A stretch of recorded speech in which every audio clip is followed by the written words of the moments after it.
ករណីមន្ទីរពេទ្យ KS កំពង់ស្ពឺក្រោយក្រុមគ្រួសារក្មេងស្រីអាយុ17ឆ្នាំស្លាប់ម្នាក់ដឹងទៅតុលាការពេលនេះព្រះរាជអាជ្ញាអមសាលាដំបងខេត្តកំពង់ស្ពឺបញ្ជាឲ្យសមត្ថកិច្ចនិងមន្ត្រីជំនាញចុះពិនិត្យហើយ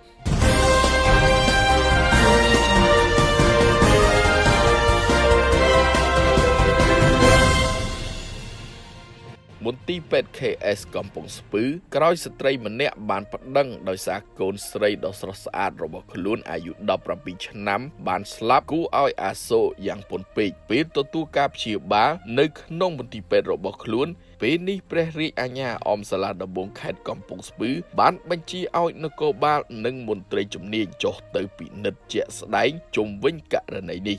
យោងតាមមន្ត្រីសាលាដំបងខេត្តកំពង់ស្ពឺបានឲ្យដឹងថាក្រោយទទួលព័ត៌មាននិងពាក្យបណ្ដឹងរបស់ប្រជាពលរដ្ឋលើបញ្ហានេះព្រះរាជអាជ្ញាអមសាលាដំបងខេត្តបានចេញបញ្ជាឲ្យសមត្ថកិច្ចនិងមន្ត្រីជំនាញចុះទៅពិនិត្យនៅមន្ទីរពេទ្យទាល់តែម្ដងសេចក្តីរាយការណ៍ពីអាជ្ញាធរមូលដ្ឋានបានបញ្ជាក់ថាម្ចាស់មន្ទីរពេទ្យមួយនេះជាមន្ត្រីជាន់ខ្ពស់ម្នាក់នៅក្នុងក្រសួងនិងនៅមន្ទីរសុខាភិបាលខេត្តសូមបញ្ជាក់ផងដែរថាស្ត្រីឈ្មោះចៅគីមហ៊ុនអាយុ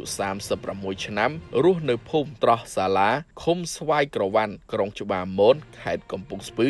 បានដាក់ពាក្យប្តឹងមន្ទីរពេទ្យ KS កំពង់ស្ពឺបន្ទាប់ពីយកកូនស្រីឈ្មោះសារ៉ាន់ធីតាពិសីអាយុ17ឆ្នាំទៅសម្រាប់ព្យាបាលប៉ុន្តែក្រុមគ្រូពេទ្យនៅមន្ទីរពេទ្យ KS កំពង់ស្ពឺព្យាបាលសង្ស័យធ្វេសប្រហែសនិងមិនមានវិជ្ជាជីវៈបណ្ដាលឲ្យកូនស្រីរបស់ខ្លួនស្លាប់យោងតាមពាក្យបណ្ដឹងចូលនាយប៉ុស្តិ៍នគរបាលរដ្ឋបាលរកាធំស្ត្រីឈ្មោះចៅគីមហ៊ុនបានរៀបរាប់ថាមន្ទីរពេទ្យ KS កំពង់ស្ពឺដែលមានទីតាំងស្ថិតនៅភូមិស្នោទី1សង្កាត់រកាធំក្រុងច្បារមនខេត្តកំពង់ស្ពឺទទួលឲ្យកូនស្រីរបស់ខ្លួនចូលសម្រាប់ព្យាបាលនៅព្រឹកថ្ងៃទី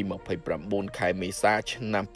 2025ដោយអាការៈដំបូងក្តៅខ្លួនឈឺក្បាលវិលមុខចុកថប់ចុងដង្ហើមនៅពេលទៅដល់គ្រូពេទ្យបូមឈាមពិនិត្យនិងវាស់សម្ពាធឈាមរួចដាក់សេរ៉ូមមួយផ្លោកចាក់ថ្នាំត្រគាកមួយជុលនិងចាក់ថ្នាំចូលទៅក្នុងសេរ៉ូមព្រមទាំងឲ្យលាបថ្នាំមួយសន្ទុះក្រោយមកអួតចេញមកវិញហើយនៅបន្តចុកថប់ចុងដង្ហើមទើបមន្ទីរពេទ្យបញ្ជូនទៅអេកូបេះដូងដោយចេញលទ្ធផលថាមានទឹកដក់ក្នុងស្រោមបេះដូងនិងរលាកសាច់ដុំបេះដូងទើបគ្រូពេទ្យម្នាក់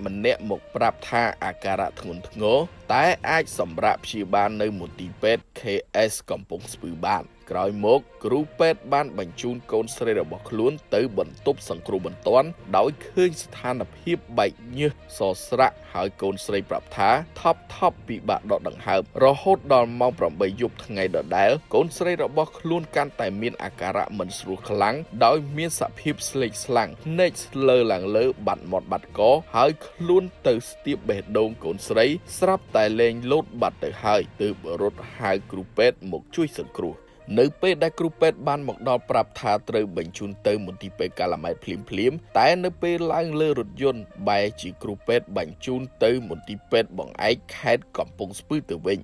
លុះទៅដល់មន្ទីរពេទ្យបង្អែកខេត្តគ្រូពេទ្យថាកូនស្រីរបស់ខ្លួនធ្វើទុកបេះដូងខ្លាំងមានសង្ឃឹមត្រឹម 10% ប៉ុណ្ណោះរំលងបានប្រហែល1ម៉ោងកន្លះក្រោយមកកូនស្រីរបស់ខ្លួនឈ្មោះសារ៉ាន់ធីតាពិសីបានស្លាប់បាត់ទៅហើយជុំវិញករណីនេះខាងមន្ទីរពេទ្យ KS កំពង់ស្ពឺបានផ្ញើលិខិតកិច្ចព្រមព្រៀងនៃការព្យាបាលយុវតីសារ៉ាន់ធីតាពិសីដែលមានស្នាមផ្តិតមេដៃពីសំណាក់ឪពុករបស់នាងនៅថ្ងៃទី29ខែមេសាឆ្នាំ